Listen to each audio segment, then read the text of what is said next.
Porn তারকাকে ঘুষ দেওয়ায় মার্কিন আদালতে অভিযুক্ত হয়েছেন দেশটির সদ্য প্রেসিডেন্ট নির্বাচিত হওয়া ডোনাল্ড ট্রাম্প।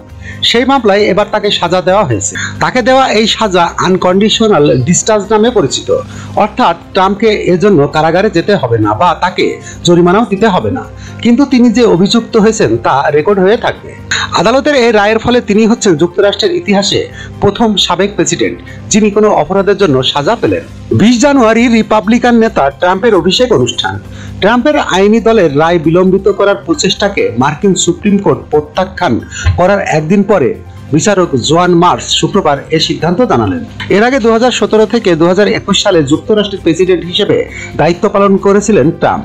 তবে ডোনাল্ড ট্রাম্প তার বিরুদ্ধে আনা অভিযোগ অস্বীকার করেছেন এবং এই রায়ের বিরুদ্ধে তার আবেদন করার পরিকল্পনা রয়েছে। যখনকার খবর তখনই দেখতে চোখ রাখুন সুন 24 টিভিতে। চ্যানেলটি সাবস্ক্রাইব করুন।